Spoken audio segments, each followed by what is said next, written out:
Welcome back. You know the Tyrannosaurus Rex.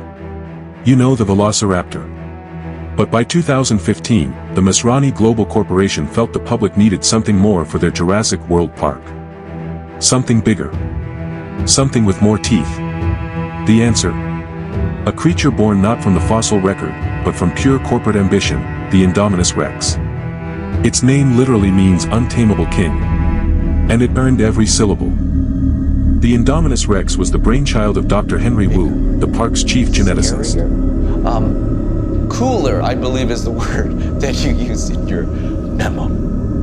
You cannot have an animal with exaggerated predator features without the corresponding behavioral traits. This satisfied with simply cloning extinct animals, Wu engineered a designer dinosaur, a hybrid, or chimera, built from a base T-Rex genome mixed with DNA from numerous other creatures. The exact recipe was classified, but the results were terrifying. We know it incorporated DNA from various theropods like Carnotaurus, Majungasaurus, and Giganotosaurus, giving it those prominent bony horns and incredibly tough, fire-resistant osteoderms, basically armored skin.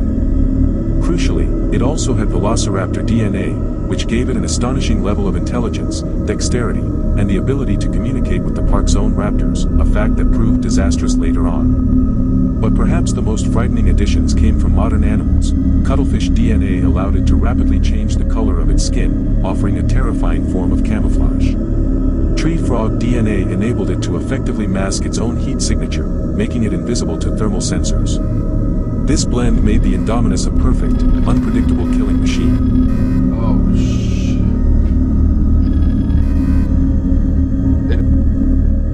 Physically, the Indominus was a monster. It was estimated to be 40 feet long, though it was still growing, and stood 18 feet tall. Unlike the typical Jurassic Park dinosaurs, it had a pale, almost white color, long, muscular forelimbs with opposable thumbs, and huge claws, traits thought to come from the Therizinosaurus DNA in its cocktail. Its jaws were lined with crocodilian-like teeth, constantly being replaced and far exceeding the bite force of a typical T-Rex. But its true power lay in its cognitive abilities and pure aggression. Bred in isolation and lacking any kind of social interaction, it even ate its own sibling. The Indominus developed extreme territorial and predatory instincts. Its escape was a masterpiece of cunning. It left massive claw marks on its enclosure wall, tricking the security team into believing it had broken out. The wall's 40 feet high. You really think she could have climbed out? Depends. On what?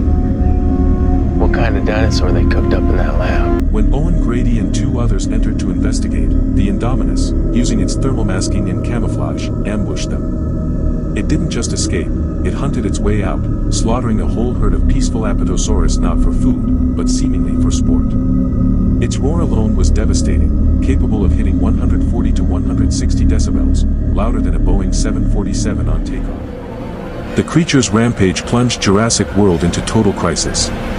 The final confrontation was one of the most iconic battles in the franchise. With the park's specialized containment units failing, the decision was made to unleash one of the park's veterans, the original female Tyrannosaurus Rex. But even the Queen of Isla Nublar was overpowered. It took the unexpected intervention of Blue, the last surviving Velociraptor, to turn the tide. Blue and the T-Rex fought as an unlikely team, forcing the massive hybrid toward the edge of the park's central lagoon. The climax wasn't a death by claw or tooth, but by something far bigger and faster, the park's resident aquatic apex predator, the Mosasaurus, which launched out of the water, dragged the Indominus Rex under, and ended its brief, brutal reign. The Indominus Rex was ultimately a cautionary tale. It was the ultimate, horrifying consequence of man's hubris, the relentless pursuit of bigger profits and more spectacular attractions without regard for the ethical or biological implications. It proved that in the world of genetic engineering, sometimes, the creation will always surpass the creator.